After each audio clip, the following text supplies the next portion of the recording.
Hi guys, ನೋಡಿ ಇಲ್ಲಿ ಮೆಂತ್ಯನ ಚೆನ್ನಾಗಿ ತೊಳೆದು ಕ್ಲೀನ್ ಮಾಡಿ ಇಟ್ಕೊಂಡಿದ್ದೀನಿ. ಈಗ ಅದನ್ನು ನಾವು ಸಣ್ಣದಾಗಿ ಹೆಚ್ಚಿಟ್ಕೊಳ್ಳೋಣ. ಒಂದು ಕುಕ್ಕರನ್ನು ಇಟ್ಟು ಅದಕ್ಕೆ ನಾವು ಅಡುಗೆ ಎಣ್ಣೆನ ಹಾಕೋಣ. ಈಗ ಅಡುಗೆ ಎಣ್ಣೆ ಚೆನ್ನಾಗಿ ಬಿಸಿಯಾಗಿದೆ. ಈಗ ನಾವು ಅದಕ್ಕೆ ಸಾಸಿವೆ ಕಾಳನ್ನು ಹಾಕಬೇಕು. ಒಗ್ಗರಣೆಗೆ ಹಾಕಿದಂಥ ಸಾಸಿವೆ ಕೂಡ ಚೆನ್ನಾಗಿ ಒಡೆದಿದೆ. ಈಗ ನಾವು ಅದಕ್ಕೆ ಸ್ವಲ್ಪ ಜೀರಿಗೆಯನ್ನು ಸೇರಿಸೋಣ.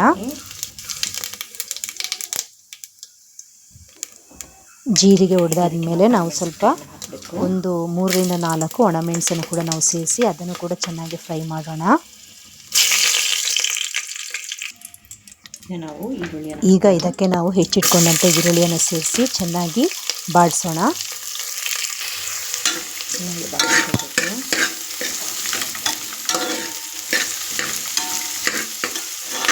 ಈರುಳ್ಳಿ ಬಾಡಿದೆ. ಈಗ ನಾವು ಅದಕ್ಕೆ ಒಂದು ಚಿಟಿಕೆ ಅರಿಶಿಣದ ಪುಡಿಯನ್ನು ಸೇರಿಸಬೇಕು. ತಕ್ಕಷ್ಟು ಖಾರ ಜೊತೆಗೆ ಅಗತ್ಯಕ್ಕೆ ಬೇಕಾದಂಥ ಖಾರದ ಪುಡಿಯನ್ನು ಕೂಡ ನಾವು ಸೇರಿಸೋಣ.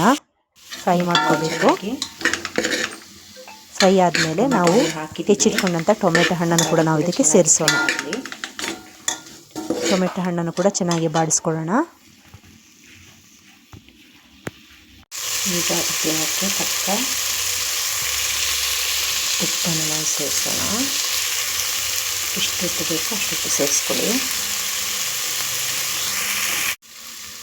ಈಗ ಮೆಂತ್ಯ ಸೊಪ್ಪನ್ನು ಸೇರಿಸಬೇಕು. ಈಗ ನಾವು ಇದಕ್ಕೆ ಹೆಚ್ಚಿಟ್ಕೊಂಡಂತಹ ಮೆಂತ್ಯ ಸೊಪ್ಪನ್ನು ಸೇರಿಸಿ ಚೆನ್ನಾಗಿ ಮಿಕ್ಸ್ ಮಾಡ್ಕೋಬೇಕು. ಮೆಂತ್ಯ ಸೊಪ್ಪು ಹಾಕಿದ್ದೀವಿ. ಈಗ ನಾವು ಒಂದು ಲಿಡ್ಡನ್ನು ಮುಚ್ಚಿ ಅದನ್ನು ಬೇಯಲಿಕ್ಕೆ ಹಾಕಿ ಬಿಡಬೇಕು.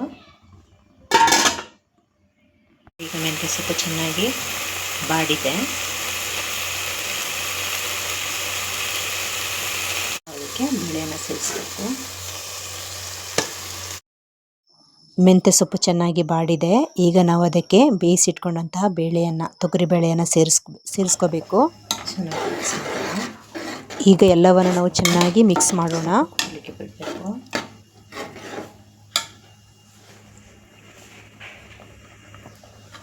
ಮಿಕ್ಸ್ ಮಾಡಿದ ಮೇಲೆ ನಾವು ಒಂದು ಸ್ವಲ್ಪ ಕುದಿಲಿಕ್ಕಾಗಿ ಬಿಡಬೇಕು.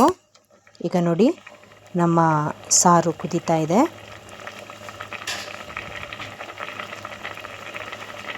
ಸಾರು ಚೆನ್ನಾಗಿ ಕುದಿದು ನಮ್ಮ ಮೆಂತ್ಯ ಸೊಪ್ಪಿನ ಸಾರು ಈಗ ರೆಡಿಯಾಗಿದೆ.